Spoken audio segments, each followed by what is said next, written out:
Varahi silks మన నెల్లూరులో September 25వ తారీఖున గొప్ప ప్రారంభం. పూర్ణాదేవి అంటే అసలు చరాచర జీవరాశులకి కడుపు నిండిందా అని చూసుకునే అమ్మ. అవును. మరి అలాంటి అమ్మని ఈరోజు ఏ విధంగా మనం కొలవాలంటారు? తప్పకుండా. ఈరోజు మన అమ్మవారిని కొలిచేది నువ్వన్నట్టు అన్నపూర్ణ అవతారంగానే కొలుస్తామన్నమాట. అయితే ఈ అన్నపూర్ణ అనే పేరు ఈ పార్వతీ అమ్మవారికి ఎందుకు వచ్చింది అనే విషయం మనం ముందుగా తెలుసుకుందాం. అయితే ఏంటంటే ఒకరోజు ఇద్దరి సంవాదంలో ఈ పార్వతీ పరమేశ్వరులే ఇద్దరు ఎప్పుడూ మనుషులకు సంబంధించినటువంటి సమస్యలు కానీ, కోరికలు కానీ, ప్రశ్నలు కానీ మన తరపు నుంచి వాళ్ళే అడిగేస్తుంటారన్నమాట. ఒకరోజు ఇద్దరు చక్కగా ముచ్చట్లాడుకునే సమయంలో ఈమె అడుగుతుంది పార్వతీ అమ్మవారు, నాథ మరి భూలోకంలో కానీ లేదా ఏ ప్రాణికైనా సరే ఈ దేనితో వాళ్ళు జీవించగలుగుతారు అని అడుగుతుంది. అడిగితే అప్పుడు ఆయన అడుగుతాడు, దేంతో జీవిస్తారు? ఆహార పానీయాలతోనే కదా. అంటే మరి పానీయం సరే, మరి ఆహారాన్ని ఎవరు అందిస్తారు నాథా అని అడుగుతుంది. అడిగినప్పుడు ఇంకెవరో ఉంటారు, నువ్వే కదా అందించేది. అంటే నేను ఎలా అందిస్తాను నాథా అని అడుగుతుంది. అప్పుడు వారి ఇద్దరికీ మధ్య సంవాదంలో శివుడు చెప్తాడనమాట, నువ్వు అన్నపూర్ణాదేవిగా అవతారం ఎత్తి అక్కడ ప్రతి సమస్త ప్రాణికోటికి, భూలోకంలోనైనా సరే ఎక్కడైనా సరే సమస్త ప్రాణికోటికి వారి వారి ఆహారానికి తగ్గట్టుగా నువ్వు వారికి అన్నపూర్ణగా వెలుస్తావు అని అడుగుతాడు. అడిగినప్పుడు మరి ఆత్మకు అన్నానికి ఏమిటి సంబంధము అంటే అప్పుడు ఈ శివుడు చెప్తాడనమాట, అన్నం ఉంటేనే ఆత్మ ఉంటుంది, అన్నంతోనే ఏర్పడేది ఆత్మ. అన్నము వేరు, ఆత్మ వేరు కాదు. మనకి చూడండి, ఫస్ట్ మనకి పెద్దలు ఏం చెప్తూ ఉండేవారు, ముందు ఆత్మారాముడిని సంతృప్తి చేయండి అంటారు. ఆత్మారాముడు దేంతో సంతృప్తి చెందుతాడు? కట్టలు డబ్బులు ఇస్తే ఇంకో కట్ట కావాలి అని అనిపిస్తుంది. లేదంటే 2-3 ఇల్లు వాకిళ్ళు రాసిస్తే ఇంకొక ఇల్లు రాస్తే ఎంత బాగుంటుంది, అதாவது కక్కుర్తి కాకపోతే గాని అంటారా? కానీ కంచం నిండా అన్నం పెట్టిన తర్వాత ఆ ప్రాణము ఎంత సంతృప్తి పడుతుంది. ఇంకా వద్దు చాలు అంటారు. దేనికి చాలు అనే పదం లేదు, కానీ ఒక్క అన్నానికి మాత్రమే, అనగా ఆహారానికి మాత్రమే ఆ చాలు అనేది, తృప్తి అనేది ఉంటుందన్నమాట. సో ఈ రకంగా మనకి ఆత్మకు ఆ అన్నానికి అంత అవిభాజ్యమైన సంబంధం ఉంటుంది. ఆత్మ లేనిదే అన్నం లేదు, అన్నం లేనిదే ఆత్మ లేదు. ఆత్మకి అన్నంతో పని లేదు, ఆత్మ అయిన తర్వాత అన్నానికి శరీరంతో పని లేదు. అంటే ఈ జీవాత్మ పరమాత్మలకు ఇద్దరిని ఏకం చేసేదే ఈ అన్నం అనమాట. ఆ అన్నానికి సంబంధించిన దేవతే అన్నపూర్ణ దేవత అనమాట. అయితే అమ్మవారు మరి ఇంకొక ప్రశ్న కూడా అడుగుతుంది, అన్నం లేకపోతే జీవించలేరా నాథా అని అడుగుతుంది. అడిగితే మరి అన్నం లేకపోతే, ప్రాణాధారమైందే లేకపోతే ప్రాణి ఎలా నిలుస్తుంది అని శివుడు అమ్మవారిని అడుగుతాడనమాట. అడిగినప్పుడు ఆ తల్లి ఏం చెప్తుందంటే, అన్నము అనేది ఒక రకమైన శక్తి అంట. అన్నం అంటే మనం ఏమనుకుంటాం, బియ్యము, పప్పు, ఉప్పు, కూర, పప్పులు అనుకుంటాము. అన్నం అనేది అంతర్లీనమైనటువంటి శక్తి. ఆ శక్తే అన్నపూర్ణాదేవి అన్నమాట. ఓకే. ఇంత అన్నంలో ఇంత నిమిడీకృతమై ఉంటుంది. అన్నం అనగానే మనం అనుకునేది అది కాదు, ఇంటర్నల్గా అన్నము అనేది శక్తి. అందుకనే మనం ఏమంటారు మన పెద్దలు, అన్నాన్ని వృధా చెయ్యొద్దు అంటారు. అన్నం పరబ్రహ్మ స్వరూపము అని కూడా అంటారనమాట. అంటే మన శక్తిని మనమే తగ్గించుకుంటున్నామంటే వృధా చేస్తున్నాము అని అర్థం అనమాట. అయితే మరి ప్రపంచంలో అన్నం లేకుండా ప్రతి ప్రాణి ఉంటారా, అన్నంతోనే అందరూ సమృద్ధిగా ఉంటారా అంటే ఎంత పెట్టుకున్న వారికి అంత అనే అంతర్లీనంగా కూడా ఇక్కడ ఉంది. ఇప్పుడు చూడండి, అన్నం లేకుండా కొంతమంది కొన్ని రోజుల పాటు ఉండగలుగుతారు. అంటే వారి వారి యొక్క అన్నాన్ని దానం చేసుకోలేకపోయినా, అన్నాన్ని జీవులకు పెట్టుకోలేకపోయినా అన్నం తినే యోగ్యత ఆ ప్రాణికి ఉండదు అని ఈ తల్లి చెప్తుందనమాట.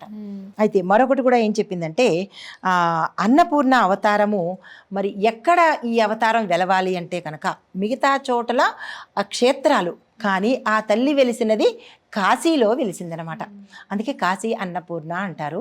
అన్నపూర్ణగా ఆ తల్లి ప్రతి ఒక్కళ్ళకి వాళ్ళ వాళ్ళ జాతకానుసారము, కర్మానుసారము ఏదో ఒక అంశంలో పెడుతుంటుంది. ఇక్కడ ఒక చిన్న విశిష్టత చెప్పాలి. ఏంటంటే ఒకానొక రోజు శివుడు ఏం చేశాడంటే అమ్మతో చెలోక్తి వేశాడు. దేవి, నువ్వు అందరికీ అన్నం పెట్టేశావా ఈరోజు అని అడుగుతాడు.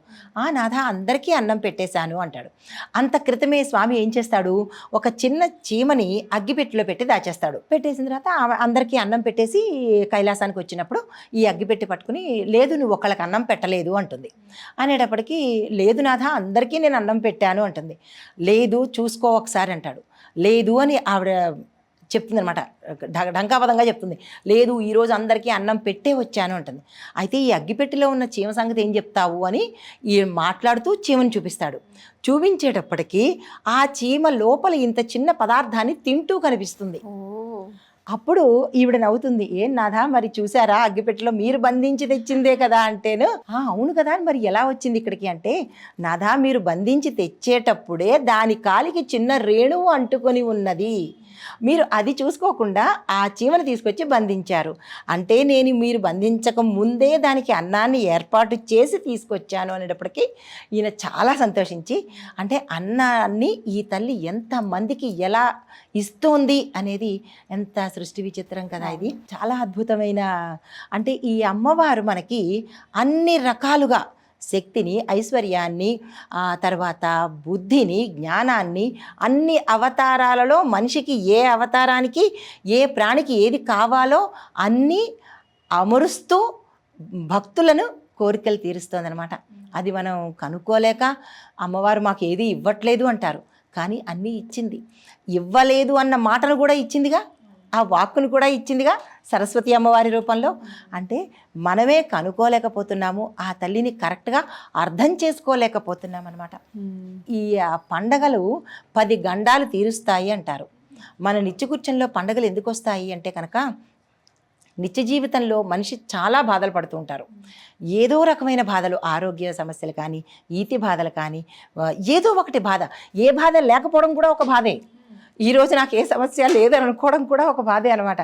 సో ఇలాగ కష్టాలు బాధలు పడుతున్నప్పుడు కనీసం పండగ సమయంలోనైనా ఈ అందరూ కలిసి ఆ భగవంతుడి మీద ఏకాగ్రతను పెడతారు అన్న ఉద్దేశంతో మన పూర్వీకులు కానీ, మన ఋషులు కానీ, పురాణాలు కానీ, ఇతిహాసాలు కానీ మనుషులకి పండగల రూపంలో భగవంతుడికి భక్తుడికి అనుసంధానం చేస్తారనమాట. పండగలు ఇంత విశిష్టత ఉంటుంది. మరి ఈరోజు అన్నపూర్ణాదేవికి ఏ విధంగా మనం పూజలు, పువ్వులు, నైవేద్యాలు సమర్పించాలంటారు? అయితే ఈరోజు సెప్టెంబర్ 24 బుధవారం రోజు మనకి ఆశ్వయుజ శుద్ధ తదియ వచ్చింది. అయితే ఇది చిత్తా నక్షత్రం మీద వచ్చింది. సమయాలు ఎలా అంటే మనకి బుధవారం రోజు తెల్లవారుజామున 4:51 నుంచి మరుసటి రోజు గురువారము ఉదయం 7:06 వరకు ఈ తిథి ఉంటుంది. చిత్తా నక్షత్రం మీద వచ్చింది. అయితే చిత్తా నక్షత్రము ఏ సమయంలో వచ్చింది అంటే కనుక 23వ తారీఖే. చాలా కన్ఫ్యూజింగ్గా ఉంటుంది. ఎందుకంటే ఒక తిథి వెళ్ళిపోయిన తర్వాత మరొక తిథి ఆ తిథిలో ఉన్నప్పుడే మనకి పొద్దున్నంతా ఒక తిథి నడుస్తుంది, మళ్ళీ సాయంత్రం వచ్చేటప్పటికి ఒక తిథి నడుస్తుంది అనమాట. అయితే మనము సూర్యుడు బట్టే మనం లెక్క వేసుకుంటాం కాబట్టి మరుసటి రోజుకి మాత్రమే మనము పూజ చేసుకుంటాము. అయితే ఈ చిత్తా నక్షత్రము సెప్టెంబర్ 23వ తారీఖు మధ్యాహ్నం 1:40 నుంచి సెప్టెంబర్ 24 తదుపరి రోజుకి తెల్లవారుజామున 4:16 వరకు ఉంది చిత్తా నక్షత్రం. అయితే ఈ సమయంలో మనం ఏ పూజ చేసుకున్నా ముందుగా చెప్పుకున్నట్టుగా ఆ సమయంలో ముందు రోజుల్లో కలశం పెట్టుకోలేనప్పుడు, అఖండ దీపం పెట్టుకోలేనప్పుడు ఈ సమయంలో మనం అఖండ దీపం కానీ కలశాన్ని కానీ ఏర్పాటు చేసుకోవచ్చు వాళ్ళ వాళ్ళ ఆచారాలను బట్టి. ఈరోజు మనము అమ్మవారిని ఓం శ్రీం క్లీం ఓం నమో భగవతే నిత్యాన్నపూర్ణేసి అనే మంత్రంతో మనం అమ్మవారిని అర్చన చేసుకుంటాము. దీంతోపాటు అన్నపూర్ణ స్తోత్రం కూడా అనుసంధానం చేసి మనం పూజ చేసుకుంటాము. అయితే ఈరోజు అమ్మవారికి నివేదనగా పులిహారను, దద్దోజనాన్ని నివేదన చేస్తామన్నమాట. పండుగలో ఇవన్నీ చేసుకొని ఆ తల్లి యొక్క అనుగ్రహాన్ని సంపూర్ణంగా పొందాలి అని కోరుకుంటూ అందరికీ అన్నపూర్ణ, ప్రతి ఇంట్లోనూ అన్నానికి లోటు లేకుండా, దేనికైనా లోటు ఉండొచ్చు కానీ అన్నానికి మాత్రం లోటు ఉండకూడదు అని కోరుకుంటూ ఆ అన్నపూర్ణ యొక్క కరుణా కటాక్షాలు అందరికీ ఉండాలి అని సెలవు తీసుకుందాం.